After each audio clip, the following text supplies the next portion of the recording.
Practical assignment number 4.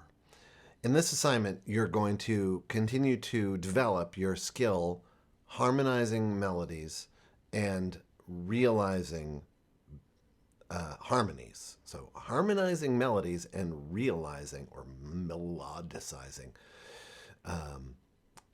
harmonies within a 4-part texture, which is sort of the canonic way of developing this skill.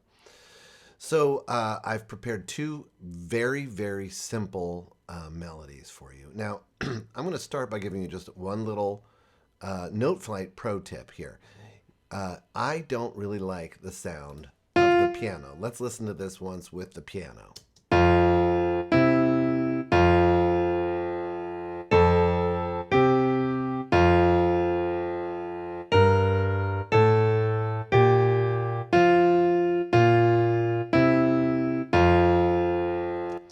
Okay, I don't like that sound at all.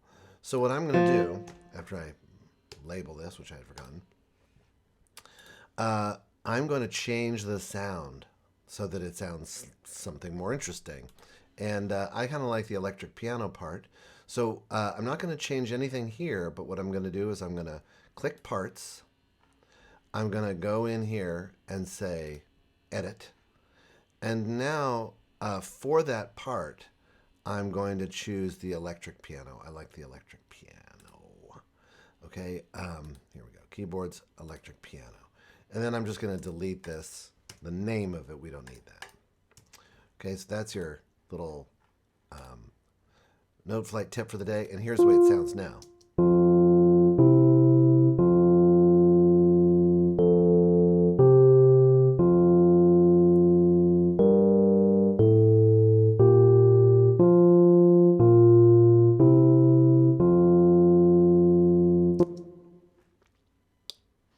So I like the way that sounds. I like the cool sound of the electric piano much better than the terrible sampled piano. Okay, so now what I'm going to walk through doing what you're going to do down here. I'm going to do it up here. Now I've prepared a melody. It's a simple, almost banal melody and a very, very simple harmony. And I've created these harmonies with certain things in mind. So the main thing that I want you to do is we're going to stick with just creating the alto and the tenor parts. And this is where your chord membership and your chord spelling skills just really will pay off because you're going to be able to do this easily and quickly.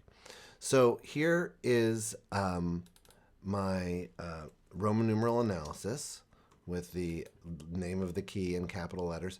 It's in F major. The 1 chord in F is an F chord. And I know in my head, and you can draw it on paper or you can even play it on the piano, the notes that I need are F, A, and C. So I have an F and I have an F. So now I get to decide whether I want the alto player or singer to sing a C or an A, right? We want to fill out this chord. Okay, now I'm going to give them a C. And I'm going to use the command, or let's say control, the control or command, but on a PC it's a control down arrow to get that down an octave. Okay, and now what I really want you to focus on is the number 1 goal of part writing, which is giving smooth voice leading between the parts. So notice I'm not going to fill out the chord here. I am going to create a smooth, almost unchanging part for the altos to sing. So I ask myself, okay, here's a 5 chord in the key of F. I know that's a C chord, and I know that it contains C, E, and G. And so the question that I ask myself is, I want the altos to sing the same note again. Can they? Well, is there a C in a C chord? Yes, there is.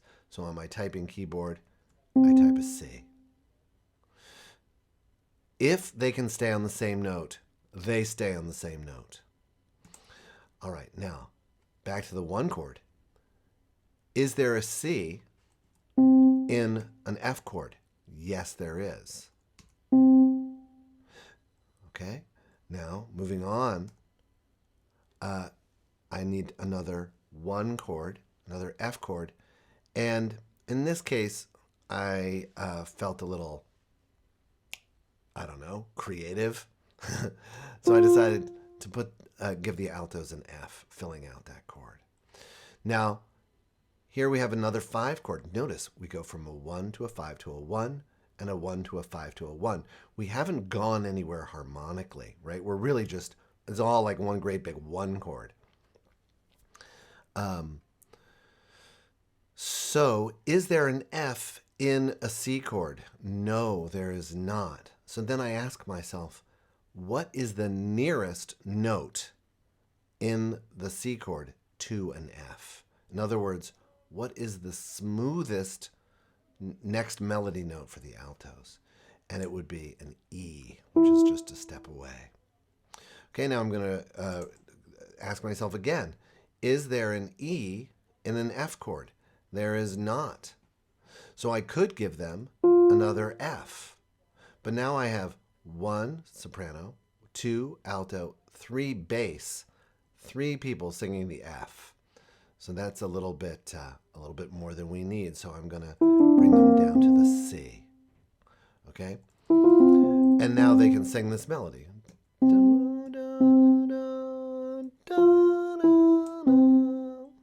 Right? Very smooth. Okay, go into the next chord. Now I've introduced a 2 chord. Right? 2 chord. A 2 chord. It's a minor chord, hence the lower Roman numerals. And I'm going to assign them to a D. It happens to be the closest there, but since there's a little phrase ending there, I could jump, but I'm not going to. So now I've got them. I know that the 2 chord is a G minor chord, and it contains a G, a B flat, and a D. All right, now I'm going to ask myself the magic question. Is there a D in a 1 chord? Temporarily, I'm ignoring the 6. It doesn't tell me what the chord is. It just tells me the inversion. It tells me the bass note. So is there a D in an F chord? No, there isn't.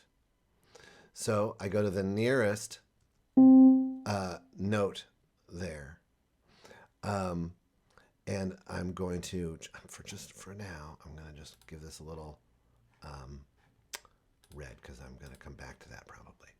Okay, now, next to the C, what is the nearest note in, again, now we're going from a 2 chord to a 2 chord, right? With this 1 chord in between. What's the nearest note to a C in a G? And it would be a D. Okay, and that takes us to another F chord. Is there a D in an F chord? No. What's the nearest note in an F chord to a D? Well, that would be a C.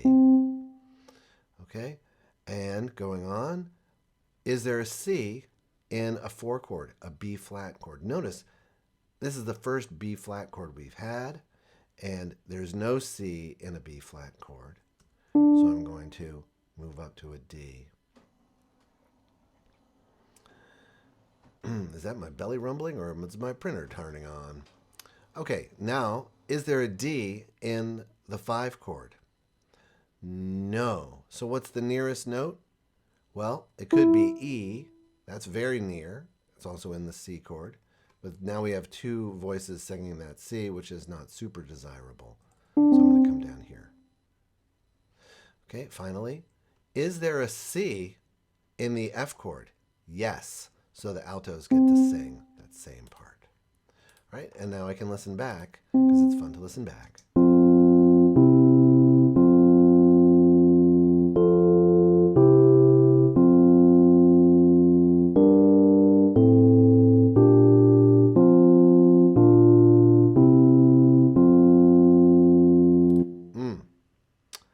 So nice. I love this. The 2 chord comes in there and things really start to, the sauce starts to thicken. Okay, now the tenor part. I've got my alto part. I put a pin in this guy because I have a feeling like there might be some shenanigans there. So let's see here. Well, now we can fill out the chord. Here we have an F chord. It has two Fs and a C. What is the note that I need to add to make it an F chord? I have an F and a C, and now I need to have an A. Okay, so I add this A. Okay, and now I ask myself, is there an A in the C chord? No. What's the nearest note to the A that's in the C chord? A G. Okay. Is there a G? Oh, and by the way, now I have all three members of the chord. C, E, and G. And we have two, notice we have two C's. Notice also here we have two F's. So in both these cases, we have doubled the root. We have doubled the root. It's in root position, and we have doubled the root. So with four-part writing, if you have a three-note chord, somebody's got to get doubled, and it's the most straightforward thing to do is to double the root. But we don't worry about that too much right now because the main thing is to give these voices something smooth to sing. Okay, now we've got F, an F, and a C, and we're on a G. Is there a G in an F chord? No. What's the nearest note to the G in the chord? Well, we might say it's F. And now let's listen to that. Notice there is no third. Listen again. We just have F's and a C. And so that gives us a not fully realized chord. So we want to change that to an A. Okay? Stepping through. Here's an F chord. We were singing an A. Can we sing an A again? We could. Now we have, if we sang an A there, we have an F and an F and an A and an A, but we lack a C. So our our tenors are going to hop up there to the C, filling that out. Again, not a big jump, right? The tenors can sing that. Mi, re, mi, so. No problem. No problem. Okay, is there a C in a C chord? Yes. Is there a C in the F chord? Yes. Oh, but wait. Now we have an F, a C, and a C with no A. So I'm going to put that there. Right now, the tenors sing C, C, A. Okay. All right, now we've got a minor chord. Thank goodness for variety. Love the variety. So let's go with what's the nearest note to an A? In the G chord, it's a G. Okay, I don't know why that was a half note, but I made it a quarter note by pressing the left square bracket. Okay, and now I've got an F chord, and I want to have this. In fact, I'm going to make this red in my notes. I had thought I had made a mistake, but I did not. So there we go. All right, so now we have an F chord. It's got an F, a C, and an A. Those are the notes in the F chord. Okay, and now moving on. What note is there an F in a G minor chord? No. What's the nearest note in the G minor chord to the F? It would be a G. And do we have all the notes in the G chord? G, B flat, D. Yes, and with two G's. A doubled root. Okay, now, is there a G in the one chord? No. So, what's the nearest note? It could be an F. And here we have F, F, F, and C. Once again, missing the A. So there we go. Is there an A in a B flat chord? No. What's the nearest note to an A in a B flat chord? It's a B flat. Okay. And so now we have a B flat, a D, and an F with a doubled root. All right, now, is there a B flat in a C chord? No. What's the nearest note to the B flat in the C chord? Well, it'd be a C.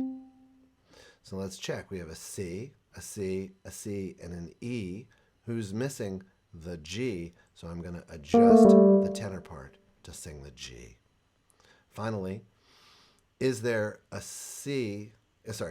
G in an F chord? No.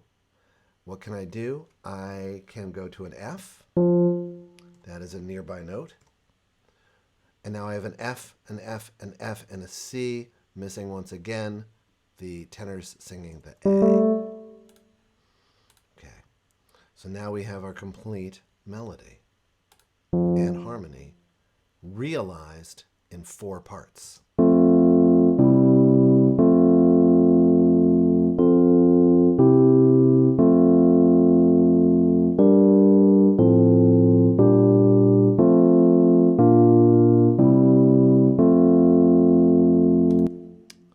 So that's what we did together, sort of. Me with you in the future. And now you are going to take this melody and this bass line and this set of harmonies and fill in the alto and the tenor parts following the same process that I just outlined. Don't forget to listen back, and if you can tool around on the keyboard, so much more fun.